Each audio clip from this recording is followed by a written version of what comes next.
Hi, I'm Mark Langley. I've got a young stock horse here that I've got in for education, and I just thought I'd quickly put a rope on this horse and just sort of explain some things about sort of halter training a young horse. Now, it seems a bit silly because the horse has got a halter on and I've got a rope around its neck, but the horse arrived on a cattle truck, and I believe it's been, you know, rubbed and come to feed and that, so it's not completely wild, but it's not been taught how to lead. So it's obviously had a halter put on it, but never been taught to sort of yield softly to pressure and that sort of thing. So I've just put a rope on its neck. I've done pretty well nothing with this horse. It's my first time in the yard with it, and I deliberately have done nothing with it and put a rope on it so I can show you sort of from the early stages of a horse that's sort of not quite connected with me, doesn't understand me too much, but I want to show you sort of how to introduce feel to a horse and understand the purpose of leading and where you can go through properly halter breaking a young horse. Now, first of all, something I want to talk about when we teach young horses, I don't put a lot of emphasis on, you know, face up, 2 eyes on, face up, 2 eyes on. But yeah, that doesn't concern me much at all. What concerns me is how the horse understands feel, how it feels when we present feel, and whether it can sort of softly, you know, look through a rope first of all. So you know what, that's what I would like to present on a young horse. I'm not going to even pull up on this horse yet because I don't know what it's going to do when I put pressure on, so I'm just going to gently follow it around for a little bit while I'm talking. And the second thing I want to sort of mention is I don't want to sort of get the horse to face me through, you know, yielding its hips out. I want the horse to softly, you know, follow that feel. Because, you know, in my experience with young horses, what I've found is that when a horse wants to softly follow something, it tends to sort of, you know, look and then sort of open up its shoulders and follow along. So it tends to sort of lead with the focus and then the shoulders softly follow. Horses that are worried and concerned about things, and some that sort of brace and they don't want to lead, what they tend to do is they tend to sort of put their shoulders into the ground like that, and they sort of hold their head up and they look and they turn like this. So, you know, sort of if a branch fell down over there, a horse would spin around like this, but if a horse wanted to follow its mum, it'd sort of go, "Where are you going, mum?" And the shoulders would open up. So how do you first introduce a rope to a horse? Well, first of all, I'm going to introduce it at a distance, you know, so, and I'm just going to gently take up on a bit of just the weight of the rope like that. Now that horse is already looking at me, so I'm not going to worry about. I'm going to just say that's all I really want, really. So I might come over here on this side, and as I said, because it's a horse that's come to people for food and that sort of thing, it's not completely wild, so it makes this job a little bit easier. If the horse was completely wild, I probably would have spent a few days with it in and out of the yards, just getting a little bit more accustomed to me. So I've picked up the weight of the rope there. The horse just looked at me like that, and I said, that's me. So I allow that to happen. I don't want to pull on the rope. If I pull straight away or put too much pressure, the horse will automatically go to brace and want to run away from that pressure. I only want to pick up enough weight that the horse goes, "Oh, there's something going on. I wonder what that is," and then it starts to go, I wonder what that is, and it sort of searches around a bit, and if that horse searches and looks over to me, then I say, well, that's the answer. So every time that horse looks over to me, then I say, well, good, that's what I want you to do. So I just come over here. I say, that's the answer.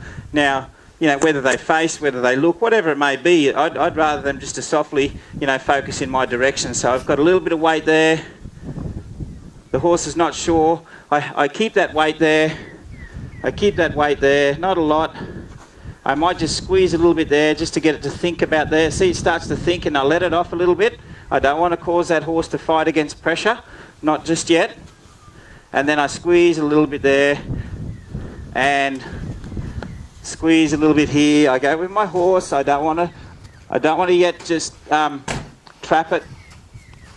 I just want to make that rope talk to it, and then it thinks for a moment. and I leave it. Okay? That's all we really want to do to start. If that horse follows me, that's fine, I'll just walk away. Now there, the horse is just gently walking away.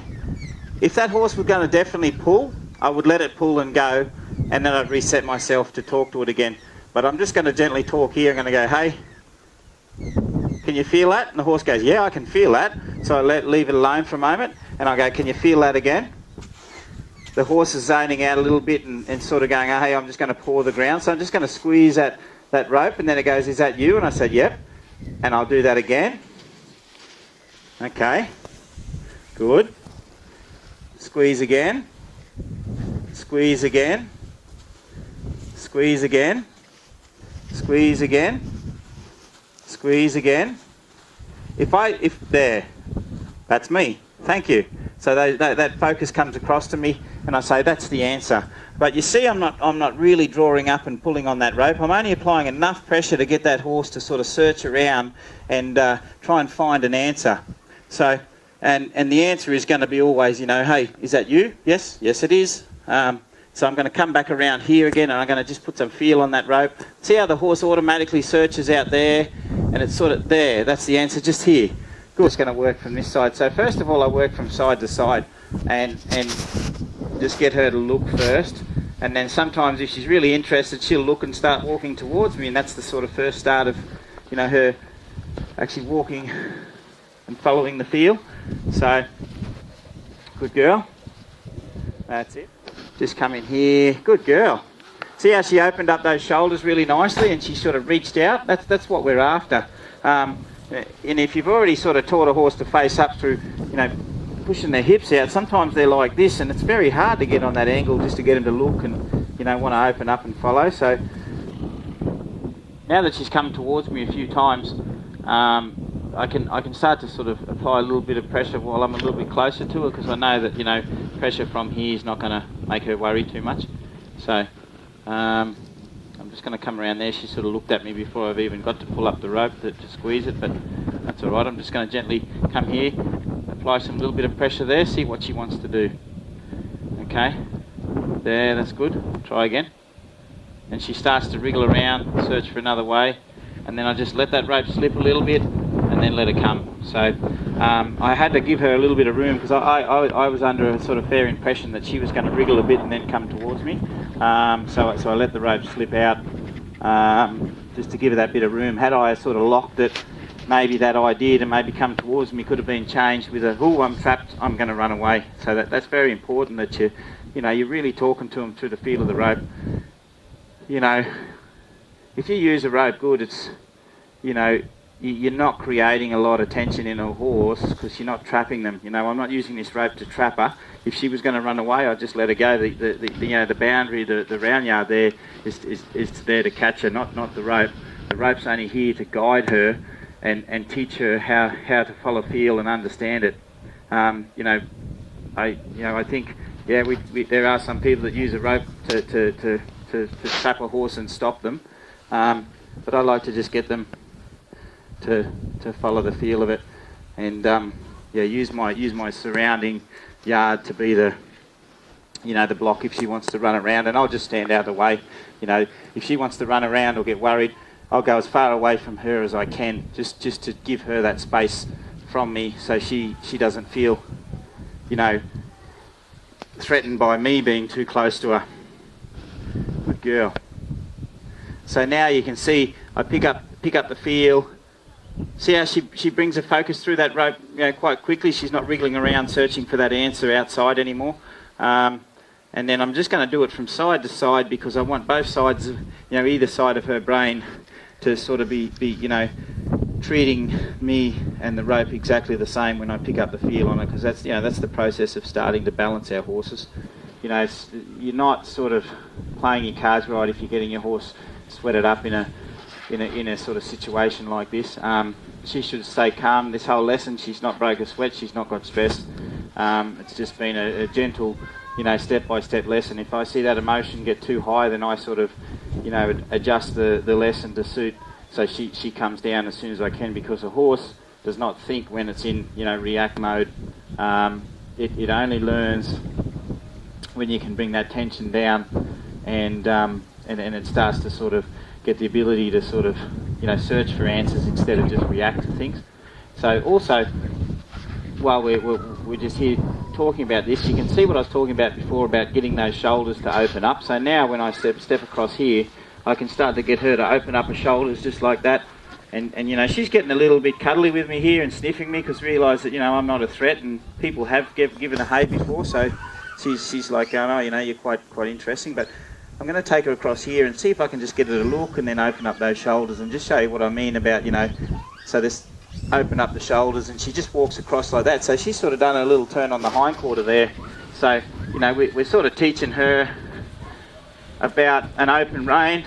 Now here I just set myself up so I didn't have to pull it around the hips there, and just try it again, and I've got it back again. So, you know, you've got to work with your horse. Sometimes I sort of say to people, it's like catching a really big fish on a really small fishing line. That's what you've got to imagine when you put a rope on a horse, that you're not trying to get weight against weight. It's you've got to give a fair bit, because if that fish, you know, takes off like that and you pull on it, you're going to break your line. So you gently go with it, and then when you've got a chance and an opportunity, then you're going to say, hey, can I reel you in a little bit? Can I reel you in a little bit? Can I reel you in a little bit? Can I reel you in a little bit? And here we start to get that fish coming up the line. Good. Okay. And she comes back again. So it's not like I lost and she won. It's not, you know, you never should think like that. It's just about, is the education, you know, is she learning? Is she learning it? So I'm just going to test her this way. She comes around fairly nicely that way. She sort of, you know, she's a little bit lost there, but she's coming around nice with feel, and then she connects with me. Good, and I'll test her the other way, and if she goes nice with that, she's starting to come forward too. As she comes around on that turn, I can start to walk her forward a little bit and let her follow me like that. You know, and if she does that nicely, I could sort of call it quits for today and know that she's come around nice and learned some things. And once I get a little bit more understanding and I can use the rope a little bit more, then we can add to it and show a little bit more about my space and you know, teach her a lot more. But for today, just connecting with that feel, following and looking through the rope, following it, and starting to lead and follow me is a good start.